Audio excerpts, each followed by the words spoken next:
लोकशाहीचा बुलंद आवाज, रिपब्लिकन वार्ता महाराष्ट्र। पवननगर येथे बेशिस्त वाहन चालकांवर कारवाईची मागणी, दुकानदार त्रस्त, अपघातांचा धोका वाढला। बातमी नवीन नाशिक येथून। नाशिक महानगरपालिकेकडून शहरात मोठ्या प्रमाणावर अतिक्रमण हटाव मोहीम राबवली जात असताना पवननगर परिसरात दररोज सायंकाळच्या वेळेस मोठी गर्दी होत आहे। येथे भाजी मार्केट असल्यामुळे नागरिक मोठ्या प्रमाणावर भाजीपाला खरेदीसाठी येतात। मात्र अनेक जण बेशिस्तपणे दुचाकी व रिक्षा रस्त्यावर उभ्या करून जात असल्याने मोठ्या प्रमाणात वाहतूक कोंडी निर्माण होते। स्थानिक दुकानदारांनी यामुळे व्यवसायावर होणारा परिणाम आणि अपघाताची वाढती शक्यता व्यक्त केली आहे। दुकानदारांकडून वारंवार वाहन बाजूला करण्यास सांगितले असता काही वाहन चालक दादागिरीची भाषा करीत असल्याचेही सांगण्यात येत आहे। या ठिकाणी दररोज सायंकाळी 5 ते 10 या वेळेत नाशिक महानगरपालिका आणि शहर पोलीस प्रशासनाने नियमितपणे उपस्थित राहावे, तसेच बेशिस्त वाहन चालकांवर कडक कारवाई करावी अशी मागणी दुकानदारांकडून करण्यात आली आहे। याशिवाय येथे पेड पार्किंगची व्यवस्था सुरू करावी, ज्यामुळे वाहन चालकांना शिस्त लागेल आणि अपघातांची शक्यता कमी होईल, अशी देखील मागणी स्थानिक व्यापाऱ्यांनी केली आहे। भाऊ, माझं नाव शोएब शेख आहे।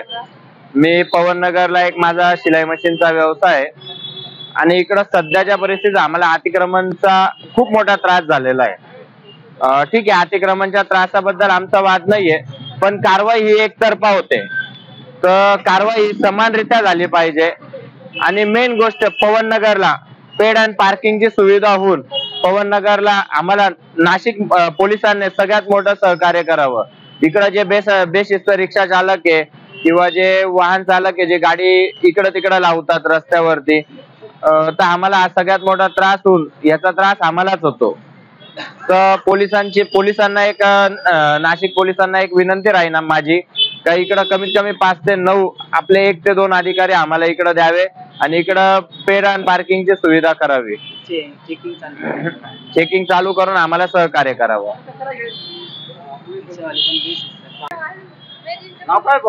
माझा आयाज सलीम शेख, मी दातर सिलाई मशीन माझं शॉप आहे। इथं फक्त आम्हाला अडचण आहे त्या हातगाड्या इथं लागल्या नाही पाहिजे, पहिला मुद्दा तो।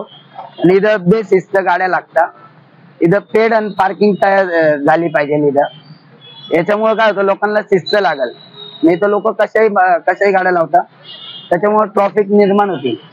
आणि मेन गोष्ट म्हणजे पोलीस इथं चेकिंगला रोज पाहिजे 5 ते 9 वाजेपर्यंत, कारण की इथं नंबर प्लेटच्या वेगवेगळ्या गाड्या येतात किंवा एखादी चोरीची गाडी असती, किंवा जर इथं जर येऊन जर कोणी जर सांगितलं चोरीची गाडी, तर मग आम्हाला ते झंझट होती। तर याच्यामुळे इथं चेकिंग पोलिसांची रोज झाली पाहिजे मेन याच्यात।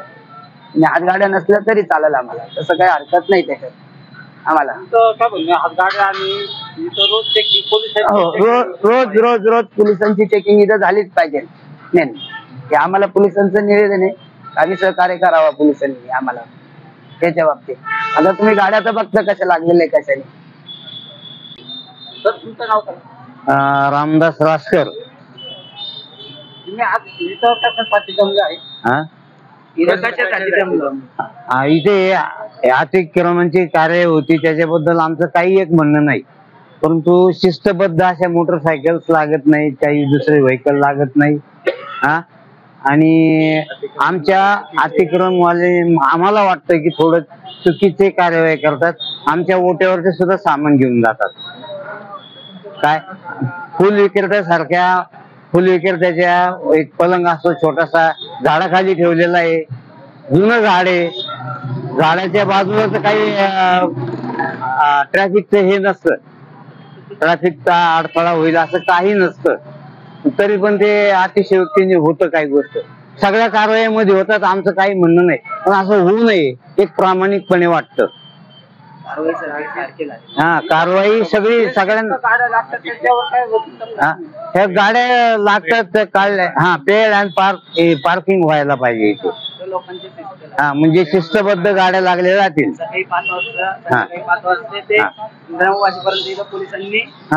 आणि पोलिसांची नियंत्रण असावं। रिपब्लिकन वार्ता महाराष्ट्र न्यूज साठी शहर प्रतिनिधी विवेक बनकर, Nashik. Subscribe now and press the bell icon. Never miss an update.